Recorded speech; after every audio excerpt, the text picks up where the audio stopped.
Hello बच्चों, आज की क्लास में हम जिस टॉपिक को करेंगे उस टॉपिक का नाम है प्रबंध का अर्थ एवं परिभाषाएं, the meaning and definitions of management. इसके अंदर हम पढ़ेंगे कि जो मैनेजमेंट जो वर्ड है, जो टर्म है और मैनेजमेंट करने की प्रक्रिया है, ये कोई आज या कल की प्रक्रिया नहीं है, बल्कि ये 100 से भी ज़्यादा साल पुरानी प्रक्रिया है, जिसके कारण अलग अलग लोग आए, अलग अलग लोगों ने अलग अलग एनवायरनमेंट के अंदर काम किया, जिसका प्रभाव इन लोगों पे पड़ा। तो इन लोगों ने जो डेफिनेशंस दी वो काफ़ी ज़्यादा अलग अलग हैं।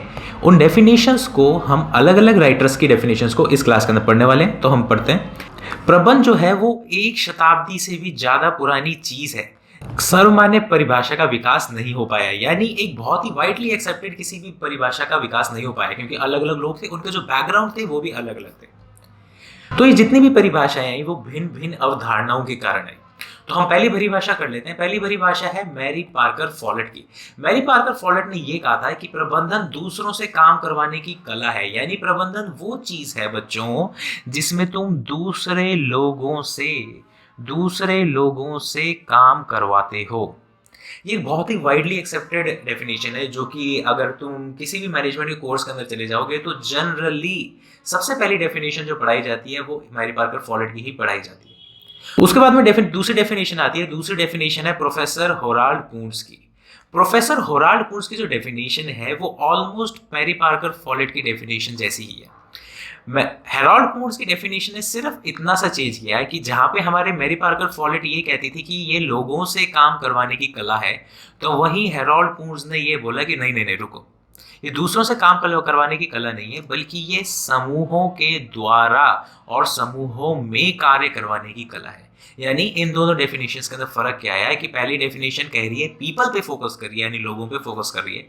दूसरी डेफिनेशन समूहों पे फोकस कर रही है। तो हेराल्ड कून्स की डेफिनेशन ये कहती है कि प्रबंध औपचारिक रूप से संगठित समूहों के द्वारा एवं समूहों में काम करवाने की कला है। Management is the art of getting things done through and with informally organised groups.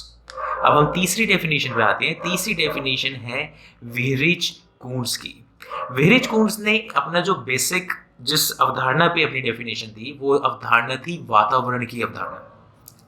Coons ये कहते थे कि मैनेजर का काम सिर्फ इतना है कि वो एक एनवायरनमेंट बनाए जिसके अंदर सारे लोग काम करें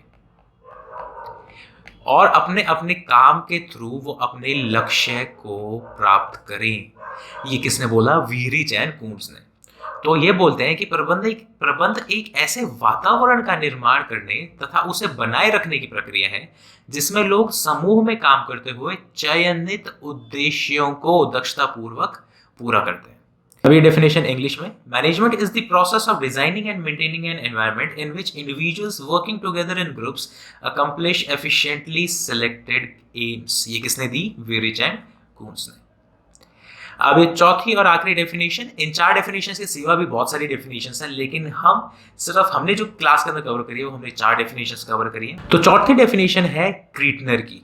क्रीटनर ने कहा कि प्रबंध परिवर्तनशील वातावरण में दूसरों के साथ तथा दूसरों से काम करवाने की प्रक्रिया है। ये तो वही बात होगी जो हमने अभी ऊपर वाली डेफिनेशंस में पढ़ा। तो सर इसमें नया क्या है? इसमें नया ये है क्रीटनर का जो फोकस था उसका फोकस था संसाधनों पे।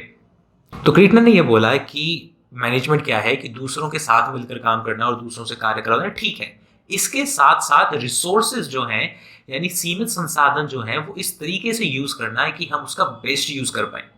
तो ये आगे लिखते हैं कि सीमित संसाधनों का प्रभावी एवं कुशलतापूर्वक उपयोग करना इस प्रक्रिया का आधार है। तो अगर हम इसके नोट्स बनाने के पॉइंट से देखें तो सबसे पहली चीज तो हमें ये मिलती है कि मैरी पार्कर फॉलेट, सबसे पहली डेफिनेशन उसने फोकस किया पीपल। उसके बाद में आए हेराल्ड कून्स, नंबर 2 पे उन्होंने फोकस किया हमारे सोशल ग्रुप्स पे। तीसरी डेफिनेशन आती है। तीसरी डेफिनेशन के अंदर हमने वातावरण पे फोकस किया जिसको दिया था व्हीरिच और कून्स ने। और चौथी डेफिनेशन जिसको याद करने का आधार रहेगा सीमित संसाधन। तो आज की क्लास में रिवीजन में इतना ही था। अगली क्लास के अंदर हम नेक्स्ट टॉपिक को कवर करेंगे। बाय।